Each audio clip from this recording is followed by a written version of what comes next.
Hello friends, আমি জয়া। ব্রামিকাস কিচেনে আপনাদের স্বাগত। আশা করছি আপনারা সবাই ভালো আছেন, আমিও ভালো আছি। আজকে আমি যে রেসিপিটা নিয়ে এসেছি সেটার জন্য আমি 5 টুকরো কাতলা মাছ নিয়ে নিয়েছি। কাতলা মাছটা ভালো করে ধুয়ে নিয়েছি নুন দিয়ে।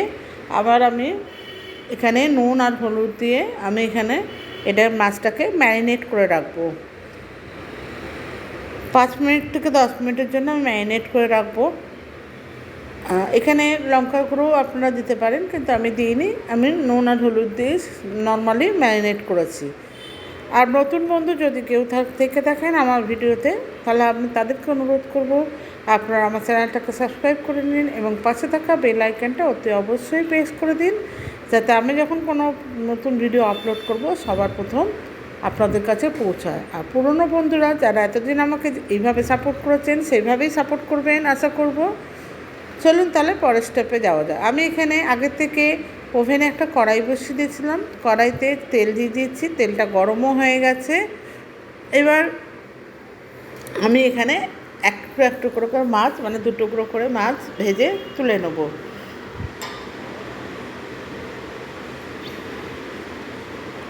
এক পিঠ ভাজা হয়ে গেছে, আমি আর এক পিঠ উল্টে দিলাম। দিয়ে মাছটা যতক্ষণ ভাজছি ততক্ষণ আমি এর জন্য কিছুটা সবজি কেটে নিই। আমি এখানে বা মশলার জন্য বলতে পারেন, আমি এখানে একটা পেঁয়াজ নিয়েছি। পেঁয়াজটাকে আমি ভালো করে টুকরো করে নিচ্ছি।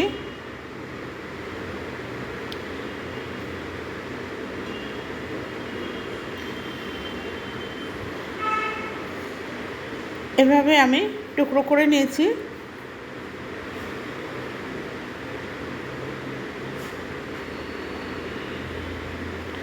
আর নিয়েছি 5-6 কোয়া রসুন, যেটা আমি থেতো করে দেবো ফোড়ন হিসাবে। এবার আমার এপাশে মাছটা এপিট ওপিট করে ভাজা হয়ে গেছে। দুপাশে ভালো করে আমি ভেজে নিচ্ছি, তবে বেশি লাল করব না, কারণ বেশি লাল করলে মাছটা মচমচে হয়ে যায় এবং টেস্টটা একটু নষ্ট হয়ে যায়। তাই আমি এটাকে হালকা হালকাভাবে ভেজে নিয়েছি। মাছটা ভাজা হয়ে গেছে, আমি এবার মাছটাকে তুলে নেবো একটা পাত্রে।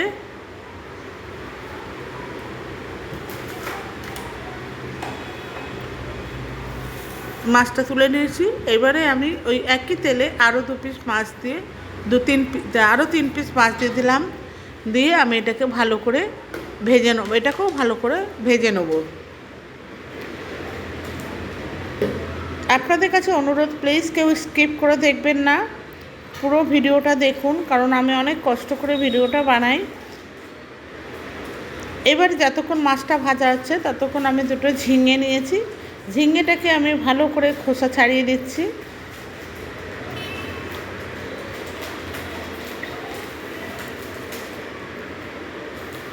ভালো করে খোসা ছাড়িয়ে নিয়েছি। আপনারা চাইলে হালকা হালকা করেও খোসা রাখতে পারেন, কিন্তু আমি এটা পুরোটাই খোসাটা পাল্টে দিয়ে মানে করে নিয়েছি, কেটে দিয়েছি। এবার ঝিঙেটা পুরোটাই আমি কাটবো, কেটে 2 টুকরো করে নেব। পুরো 2 টুকরো করে নিচ্ছি।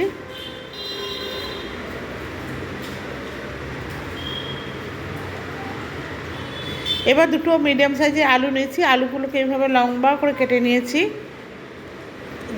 মাছ ভাজে এখন আমি তুলে নিয়েছি, তখন সেই একই কড়াইয়ের মধ্যে আমি দিয়ে দিয়েছি 5 ফোড়ন আর 2টো শুকনো লঙ্কা।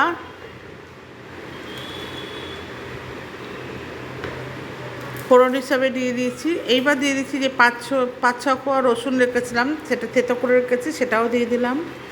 দিয়ে এবার এটাকে ভালো করে ভেজে নিচ্ছি। এবার আমি যে পেঁয়াজটা টুকরো করে রেখেছিলাম সেই পেঁয়াজটাও দিয়ে দিলাম।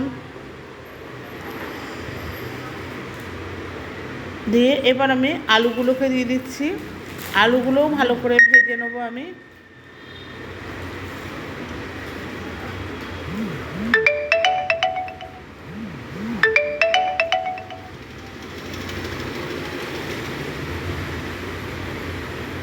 আলুগুলো ভালো করে ভেজে নিয়েছি।